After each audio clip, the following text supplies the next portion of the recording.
រៀនប្រើ ទោះបីជាខ្ញុំ review tech ច្រើនប៉ុន្តែពេលខ្លះ tech មួយចំនួនក៏យើងត្រូវជួបផលលំបាកក្នុងការរៀនប្រើវាដំបូងដែរសំណួរដំបូងចំពោះប្រព័ន្ធ Smart Home វិញតើចំណុចអ្វីខ្លះដែលបងពេញចិត្តជាងគេបន្ទាប់ពីបានប្រើប្រាស់ជាក់ស្ដែងធ្វើឲ្យផ្ទះរបស់យើងឆ្លាតវៃមានន័យថាប្រព័ន្ធ smart home ដែលខ្ញុំដាក់នៅក្នុងផ្ទះខ្ញុំនេះគឺយើងអាចបញ្ជាបានពីណាក៏បានដែរឲ្យតែផ្ទះរបស់យើងនៅ Wi-Fi នៅដើរហើយទូរស័ព្ទដៃដែលយើងបញ្ជាហ្នឹងគឺមានអ៊ីនធឺណិតអញ្ចឹងទោះបីជាខ្ញុំទៅក្រៅភ្លេចបិទភ្លើងភ្លេចបិទម៉ាស៊ីនត្រជាក់គឺខ្ញុំអាចអត់ភ័យទេមានន័យថាយើងអាចបើកទូរស័ព្ទមកបញ្ជាបានអញ្ចឹងចំណុចខ្ញុំចូលចិត្តគឺភាពងាយស្រួល ចំណុចមួយដែលខ្ញុំគិតថាខ្ញុំចូលចិត្តប្រើទាំងដែលដំបូងខ្ញុំគិតថាប្រហែលជាអត់ប្រើទេគឺ Alexa ផ្ទះរបស់ខ្ញុំអាចថាវាធំដែរអញ្ចឹងឧទាហរណ៍ថាខ្ញុំអង្គុយនៅតុបាយតែកុងតាក់នៅខាងមុខអញ្ចឹងខ្ញុំអត់ចាំបាច់ដើរមកបើកកុងតាក់ភ្លើងអីទេខ្ញុំគ្រាន់តែបញ្ជា Alexa ឲ្យបើកភ្លើងកន្លែងណាដែលខ្ញុំកំណត់ទៅគឺបើកភ្លើងឲ្យយកអូតូហើយបើកបិទម៉ាស៊ីនត្រជាក់អីផ្សេងៗគឺស្រួលមែនតើចំណុចហ្នឹង ចូលមកដល់សំណួរបន្ទាប់តើបងគិតថាអ្វីដែលជាចំណុចដែលធ្វើឲ្យមនុស្សភាគច្រើនស្ទាក់ស្ទើរមុនសម្រេចចិត្តដំឡើងប្រព័ន្ធ Smart Home ពីបងផ្ទាល់តើបងគិតយ៉ាងម៉េចដែរ Smart Home ដូចគ្នាដែរខ្ញុំគិតថាបងប្អូនភាគច្រើនគាត់អាចគិតថាវាថ្លៃប៉ុន្តែសម្រាប់ខ្ញុំSmart Home ហើយកាមេរ៉ាបើសិនជាអឺបងប្អូនគាត់រើសបានតែមួយណាខ្ញុំ recommend ឲ្យរើសកាមេរ៉ាទៅប៉ុន្តែបើសិនជាយើងចង់ធ្វើឲ្យផ្ទះរបស់យើងឆ្លាតវៃបន្ថែមយើងអាចរើស Smart Home បន្ថែមទៀតទៅបទពិសោធន៍របស់ខ្ញុំគឺវាងាយស្រួលបញ្ជាតាមទូរស័ព្ទបានយើងអាចមើលថាភ្លើងណាបើកភ្លើងណាបិទនិយាយទៅវាអត់ខាតបង់ច្រើនប៉ុន្តែយើងអាចចង់ថាយើងអឺ invest ចំណាយច្រើនពេលដំបូងប៉ុន្តែក្រោយមកគឺងាយស្រួលខ្លាំងមូលហេតុដែលខ្ញុំចូលសម្រេចចិត្តដាក់ Smart Home ទៅទេខ្ញុំចង់ធ្វើឲ្យផ្ទះខ្ញុំឆ្លាតវៃហើយធ្វើឲ្យខ្ញុំទាំងគ្រួសាររបស់ខ្ញុំហ្នឹងគឺងាយស្រួលអត់ចាំបាច់ចំណាយពេលឬក៏ជួនកាលយើងមនុស្សយើងតែមានអារម្មណ៍ខ្ជិលយើងខ្ជិលងើបទៅបិទកុងតាក់ខ្ជិលងើបទៅបើកភ្លើងយើងអាចបញ្ជាបានងាយស្រួលហ្មងអត់ចង់បញ្ជាតាម Alexa យើងអាចបញ្ជាតាមទូរស័ព្ទយើងបានចូលមកកាន់សំណួរបន្ទាប់តើបងបានប្រើប្រាស់សេវាកម្មពីខាងយើងរយៈពេលប៉ុន្មានមកហើយចំពោះខាងបងអឺខ្ញុំប្រើប្រាស់ខ្ញុំ review យូរដែរ1ឆ្នាំ2ឆ្នាំហើយប៉ុន្តែពេលហ្នឹងគឺយើងអត់ប្រើជាប់ទេយើងគ្រាន់តែយកមកតែ review 2អាទិត្យឬក៏មួយខែអញ្ចឹងទៅប៉ុន្តែសម្រាប់ខ្ញុំមកប្រើជាប់ហ្មងអឺ5ខែ5ខែឃើញថាគឺអ្វីដែលខ្ញុំគិតថាវាអត់ប្រយោជន៍គ្រាន់តែដាក់ឲ្យតែមានប៉ុន្តែយើងប្រើលើសពីការរំពឹងទុកច្រើន ចុះចំពោះប្រព័ន្ធ Smart Home វិញតើបងគិតថាវាអាចជួយអ្វីខ្លះដល់ការរស់នៅប្រចាំថ្ងៃរបស់បង Smart Home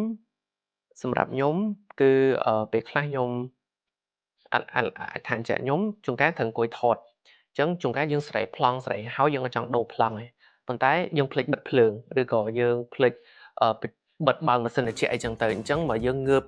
ទៅបើកម៉ាស៊ីនត្រជាក់ងើបទៅបើកភ្លើងវាអាចខុសប្លង់ខុសអីញ៉ៃអញ្ចឹងខ្ញុំបញ្ជាតាម Alexa ដែលខ្ញុំប្រើរាល់ថ្ងៃតែម្ដងឲ្យវាបើកភ្លើងបិទភ្លើងឲ្យខ្ញុំបើកបិទម៉ាស៊ីនត្រជាក់ឲ្យខ្ញុំងាយស្រួលហើយឧទាហរណ៍មួយទៀតដែរឧទាហរណ៍ខ្ញុំអង្គុយញ៉ាំបាយគាត់យើងឃ្លានខ្លាំងយើងមកអង្គុយញ៉ាំបាយពុបយើងភ្លេចបើកភ្លើងឬក៏ភ្លេចបើកម៉ាស៊ីនត្រជាក់យើងបញ្ជាតាមមាត់បាននិយាយទៅយើងនិយាយបានស្រួលអត់ចាំបាច់ងើបទៅចុចបើកកុងតាក់អីទេបាទបងចុះមូលហេតុអ្វីដែលធ្វើឲ្យបងជ្រើសរើសសេវាកម្មពីខាងយើងអូត្រូវហើយអឺនិយាយទៅខ្ញុំយកខាងDG ដោយសារតែផលិតផលរបស់គាត់ខ្ញុំបានតេស្តមុននឹងខ្ញុំប្រើប្រាស់ផ្ទាល់ដូចខ្ញុំយកមក review អញ្ចឹងឃើញថាគុណភាពគឺល្អអាចភ្ជាប់មួយ app តែមួយហើយយើងអាចប្រើប្រាស់ឧបករណ៍ device បានច្រើនហើយជាពិសេសតែម្ដងគឺមានការប្រឹក្សាមុនដែលយើងដាក់អញ្ចឹងយើងអាចណាត់គាត់ដើម្បីមកផ្ទះរបស់យើងប្រឹក្សាថាយើងគួរដាក់កន្លែងណាកន្លែងណីខ្លះគួរដាក់ប្រមាណគ្រាប់គួរដាក់មុខ2ឬក៏មុខ1អីចឹងណាហើយការដំឡើងគឺយើងអត់ចាំបាច់ខ្វាយខ្វល់ទេគ្រាន់តែអូខេអស់ហើយយើងអត់ចាំបាច់ឈឺក្បាលថារត់សារភ្លើងមិនអីមិនអត់ទេគឺខាងក្រុមការងារ DG មករៀបចំឲ្យមកស្អាតយើងចាំតែមកប្រើតែម្ដង បាទបងបាទចុះចំពោះ Smart Home វិញតើបងបានជួបបញ្ហាឬក៏ផលវិបាកអ្វីខ្លះក្នុងអំឡុងពេលប្រើប្រាស់រៀនប្រើអឺទោះបីជាខ្ញុំ review tech ច្រើនប៉ុន្តែពេលខ្លះtech មួយចំនួនក៏យើងត្រូវ ជួបផលលំបាកក្នុងការរៀនប្រើវាដំបូងដែរដូចជា Alexa ខ្ញុំមិនដឹងថាគូបញ្ជាវាប្រើភ្លើងបែបណាទេប៉ុន្តែ luckily ខាង DG គឺគាត់រៀបឲ្យយើងស្រាប់ដូចទៅ living room dining room អីចឹងទៅយើងអាចបញ្ជាតាមមាត់ដូច Alexa turn on living room light អីផ្សេងចឹងទៅអាហ្នឹងផលលំបាកដំបូងហើយមើលទៀតជួនកាលវាអាច error តិចតួចដោយសារតែបច្ចេកវិទ្យាគឺវាមិន perfect 100% ទេអញ្ចឹងជួនកាលវាមាន error តិចតួចនៅតាមពេលដែលយើងប្រើប៉ុន្តែភាគច្រើន error ទាំងអស់ហ្នឹងគឺវាបាត់ទៅវិញដល់ខ្លួនឯងអញ្ចឹងណាអញ្ចឹងក៏យើងអត់ពិបាកក្នុងការ fix វាដែរបាទបងចុះក្រោយពីបានប្រើប្រាស់ប្រព័ន្ធ Smart Home ជាក់ស្ដែងហើយតើបងយល់ឃើញយ៉ាងម៉េចដែរចំពោះគុណភាពនិងការរចនារបស់វាចំពោះគុណភាពគឺល្អមែនតើទាំងsmart panel ដែលខ្ញុំប្រើហើយខ្ញុំស្រឡាញ់បំផុតភ្ញៀវខ្ញុំមកផ្ទះគឺគាត់ចាប់អារម្មណ៍នេះគឺកុងតាក់smart switch របស់កុងតាក់ខាង DG ហ្នឹងស្អាតមើលមក fit ជាមួយនឹងផ្ទះរបស់យើងទោះបីជាអញ្ចឹងរបស់យើងពណ៌សឬក៏អញ្ចឹងរបស់យើងពណ៌ប្រផេះខ្ញុំគិតថាដាក់មកគឺវាស៊ីស្អាតល្អណាហើយដោយសារតែវាជាប្រភេទកុងតាក់ឆ្លាតវៃអញ្ចឹងវាមានពេលដែលល្ងិតអាកន្លែងកុងតាក់ហ្នឹងវាមានភ្លើងទៅជុំវិញកុងតាក់ហ្នឹងដែរយើងងាយស្រួលការទៅបើកវាព្រោះមកកុងតាក់យើងធម្មតាតែល្ងិតតែយើងដើររាវកុងតាក់អញ្ចឹងទៅអានេះយើងទៅបើកបានស្រួលហើយមកសោភ័ណភាពសម្រាប់ខ្ញុំគឺស៊ីមួយផ្ទះមិនថាផ្ទះបែប modern ឬក៏ផ្ទះ villa បែប classic ខ្ញុំគិតថាវា fit ទាំងអស់បាទបងចូលមកកាន់សរុបបន្ទាប់ពីបងមកប្រើប្រាស់ជាក់ស្ដែងហើយតើបងគិតថាយើងចំណាយខ្ទង់$10000ទៅលើប្រព័ន្ធ Smart Home សម្រាប់ផ្ទះដូចជាបងឬក៏ប្រភេទ villa ផ្សេងទៀតតើបងគិតថាវាស័ក្តិសមតម្លៃដែរឬក៏អត់សម្រាប់ខ្ញុំបើយើងមាន budget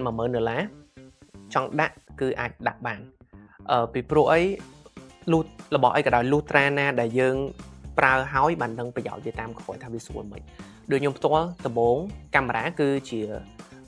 អត្ថភាពដែលខ្ញុំត្រូវតែដាក់ប៉ុន្តែប្រព័ន្ធ Smart Home គឺដំបូងស្ទាក់ស្ទើរនៅពេលដែលប្រើហើយគឺមានអារម្មណ៍ថាខ្ញុំអត់ស្ដាយក្រោយនឹងចំណាយលុយទៅលើការដាក់ Smart Home ទេអញ្ចឹង Smart Home ខ្ញុំសង្ខេបឲ្យខ្លីនៅផ្ទះខ្ញុំមានដូចជា Smart Panel មានកុងតាក់ឆ្លាតវៃទ្វារកលឹះទ្វារឆ្លាតវៃមាន sensor ចាប់នៅចដើដែលចាប់មនុស្សយើងដើរឡើងទៅបើកភ្លើងឲ្យយើងអូតូមាន sensor នៅបន្ទប់ទឹកយើងបើកទ្វារទៅបើកភ្លើងឲ្យយើងអូតូមានច្រើនទៀតខ្ញុំនិយាយនឹកអត់អស់ហើយប៉ុន្តែខ្ញុំគិតថាខ្ញុំចំណាយដូចអត់ស្ដាយទេបាទអរគុណបងចុះតាមបទពិសោធន៍របស់បងបើយើងចង់ដំឡើងប្រព័ន្ធ Smart Home តើយើងគួរតែរៀបចំដំឡើងនៅពេលដែលផ្ទះយើងកំពុងតែសាងសង់ដំណាក់កាលណាដែរគឺកំពុងតែសាងសង់មានន័យថាពេលដែលសំណង់ផ្ទះកំពុងតែរៀបឥដ្ឋជាពិសេសកាន់តែលឿនកាន់តែល្អមានន័យថាកំពុងតែរៀបឥដ្ឋឬក៏កំពុងតែបូកស៊ីម៉ងអីហ្នឹងណាយើងចង់ដាក់មិនថាជាកាមេរ៉ាឬក៏ជាប្រព័ន្ធ Smart Home នៅផ្ទះទេហៅមកដាក់ឲ្យដើម្បីស្រួលរត់ខ្សែស្រួលរៀបចំប្រព័ន្ធកុំឲ្យឃើញខ្សែឃើញនៅក្រៅនៅអីចឹងណាអញ្ចឹងចម្លើយរបស់ខ្ញុំខ្លីកាន់តែលឿនកាន់តែល្អបងចុះតាមបទពិសោធន៍របស់បងផ្ទាល់តើអំឡុងពេលដែលយើងដំឡើងប្រព័ន្ធ Smart Home មានអ្វីខ្លះដែលជាផលពិបាកក្នុងការតាមដាន process នៅពេលដំឡើងឬក៏មានភាពស្មុគស្មាញអ្វីផ្សេងដែរឬទេស្មុគស្មាញបំផុតតើយើងគួរដាក់អីគេថាយើងចង់បានបែបមិន Smart Home ព្រោះវាមានច្រើនមែនតើបែបនោះមកខ្ញុំចង់ដាក់ Smart ទៀតក៏បានដែរយើងខាង DG មានដូចគ្នាតែអញ្ចឹងបើយើងចង់ដាក់ Smart ទៀតក៏បានប៉ុន្តែអានឹងតាមការសម្រេចចិត្តរបស់យើងអញ្ចឹងខ្ញុំថាពិបាកជាងគេតែយើងចង់ដាក់បែបមិនចង់រស់នៅបែបឆ្លាតវៃបែបមិនមកយើងសម្រេចចិត្តផុតអាដំណាក់កាលនឹងហើយអត់មានអីពិបាកទេព្រោះយើងអត់មកជឿក៏បានថាតម្លើងមិនរត់ខ្សែមិនអីមែនព្រោះខាង DG គឺរៀបចំឲ្យយើងហ្មងបាទអរគុណបងចុះតាមការគិតរបស់បងតើ Smart Home ពិបាកប្រើប្រាស់ដែរឬទេហើយបងគិតថាវាមានកម្រិតតាមវ័យឬក៏មនុស្សគ្រប់វ័យអាចប្រើប្រាស់បាន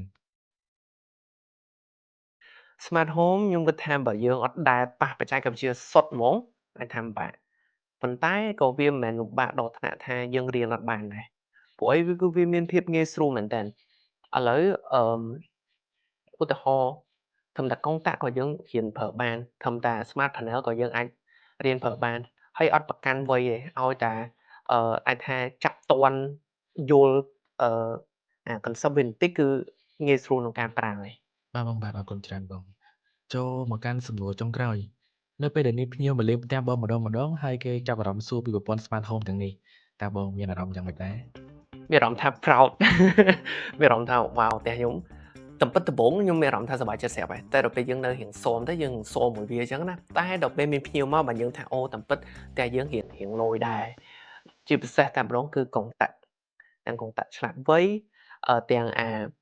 ព្រីភ្លើងដែលជំនួសដោយនេះយើងដាក់រន្ធ USB Type C អីសាកថ្មអាហ្នឹងគឺងាយស្រួលខ្លាំងហើយអួតជាងគេភ្ញៀវមកអួតជាងគេគឺ Alexa ហ្នឹងខ្ញុំបញ្ជាគេថាអូបើកភ្លើងតែអត់បាយបើកភ្លើងទូខ្ញុំតិចខ្ញុំថាមិនហ៎ Alexa turn on នេះ turn on នោះទៅលយមកហ្នឹងហើយបាទអរគុណបងនិយាយ